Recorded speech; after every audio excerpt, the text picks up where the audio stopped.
Hi everybody, today I'm going to be reviewing the Dita Underbust corset made by Corset Connection, which you can also find on Versatile Corsets. So here is the front, the side, the back, and the other side. The center front is 12 inches and from the underbust down to about the lap area is about 9 inches. So I would say that this corset is appropriate for average to longer torsos. It is actually a very similar pattern to the Snapdragon underbust corset that I had reviewed about a month ago.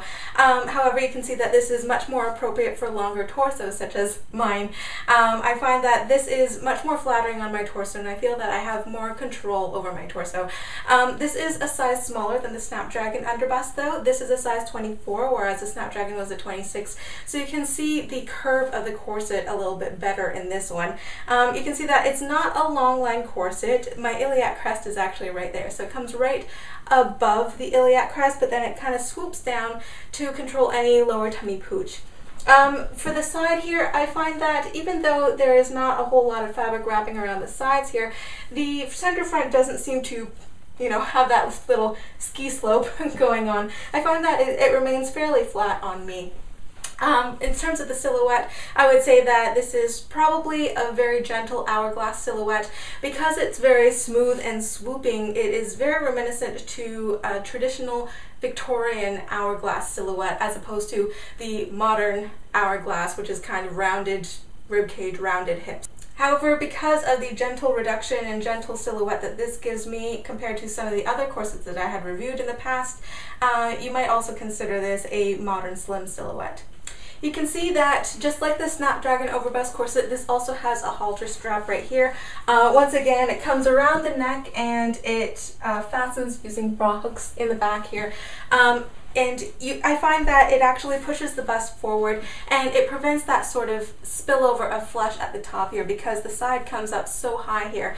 I actually really like that for this reason because in so many of my corsets I have that sort of fleshy spillover on the sides especially, and in this corset I feel quite secure. It is somewhat adjustable, this strap, so you can have it a little bit tighter if you want, but I prefer it a little bit looser. It's just more comfortable for me this way, and I find that if I have a little bit looser then it doesn't affect my posture too much and it doesn't end up pulling my neck forward because the strap wrapping around the back of my neck isn't pulling too hard. So here's the Dita underbust laying flat, and for the material here you can see that the main fashion fabric here is this beautiful smooth pink satin that's been fused for strength, and that's also how it stays so smooth when worn on the body. You can see that the accent external boning channels and the binding here, that's all this sort of shiny black pleather, and then on the inside here the strength fabric for this particular one is a very heavy twill or bull denim. Like I said with my last review, I had asked the owner of Corset Connection about this and why some of them are lined in herringbone couture and why some others are lined in bull denim or twill like this, and she said when they're making samples then they will tend to use a less expensive strength fabric. However, if you are ordering a corset from them, if you are commissioning a piece from them, then they will use the herringbone couture. So that's why some of these samples that were simply made for display or a one-time modeling gig or whatnot will have twill. But if you ever order a corset from them, then it should have the herringbone couture like I had shown in my previous reviews. For the construction of this corset, this has a 5-panel pattern, so 10 panels on each side. You can see here 1, 2, 3, 4, 5, and the side seam is about here. So it's, I guess, about 2 panels in the front and 3 panels in the back, which tends to work fine for this sort of silhouette. For the actual assembly of this, like with all their other corsets that I had showed before, it's doubled, or actually with external boning channels, triple stitched on the seams here, top stitched between the panels, which is quite secure, and then the external boning channels are laid down on top of that. You can see here that the waist tape is exposed on the inside because it has external boning channels. If you ordered a corset with no external boning channels, then the waist tape would actually be sandwiched between 2 layers, so it would be invisibly stitched. You would not feel it on the inside here. but this is a 1-inch wide Petersham tape that is secured right from the front of the first panel right to the end of the back panel here. Here's a close-up of the contrast binding, and this is in the same black sort of shiny pleather material that the boning channels are made out of, just made from this bias cut strips of the same material. You can see that it is machine stitched on the outside and also on the inside here. And on the inside here, you can see it was just folded under and stitched down. This particular corset has a raw edge, but this is very typical treatment of any corset that has leather or pleather binding, because this helps to reduce bulk, and because of the nature of this fabric, it will not fray. So I don't find it to poke into me when I'm wearing it, so it's not a huge bug to me. This corset also has 4 garter tabs on each side for a total of 8 in this corset.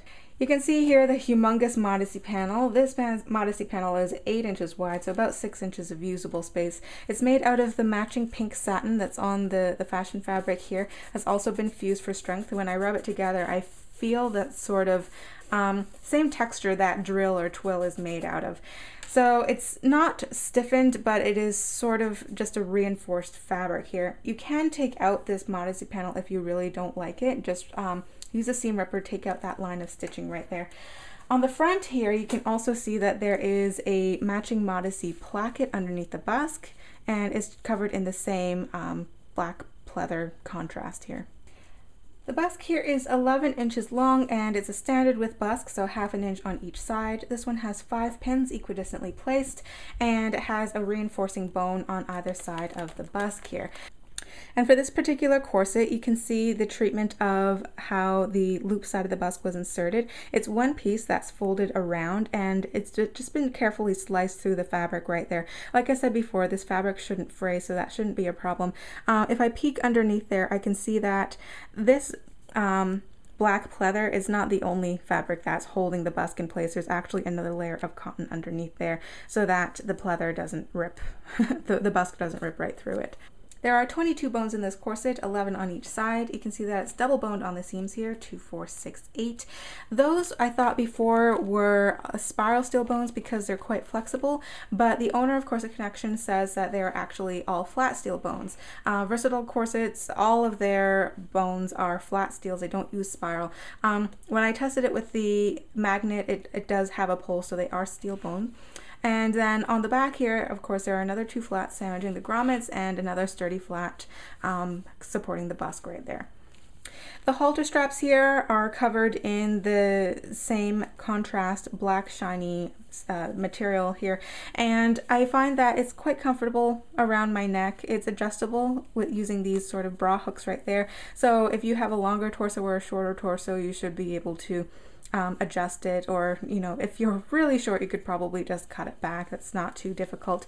If you really don't like the halter strap, you can remove it using this line of stitching here, but I wouldn't recommend it because it might actually cause this part of the corset to roll over, as it's not boned right on that corner right there. This corset has a total of 24 grommets in the back, 12 on each side, and you can see that they are the same sort of grommets that I had shown in all my other Versatile or Corset Connection reviews. They are size 00. None of them appear to be ripping out. They're holding pretty fast. Here's a close-up of the underside here. You can see that no splits or anything. Nothing appears to be ripping out here. It doesn't catch on to the laces or anything. The laces are also their signature 1/8 inch wide round cord made from nylon. Virtually impossible to break, absolutely no stretch to them. They are a little bit slippery though, but you can always switch them out because the laces are probably the cheapest part of the corset. The price of the Dita Underbust on the Corset Connection website and on Versatile Corsets is $358 US. So this concludes the review of the Dita Underbust corset made by Corset Connection and Versatile Corsets. I hope you found this review informative, and if you did like it, then please remember to click that like button because it helps support the channel. And if you have any comments about this corset or about Corset Connection in general, please feel free to leave them down below and I'd be happy to get back to you. And I'll see you all in the next video. Bye!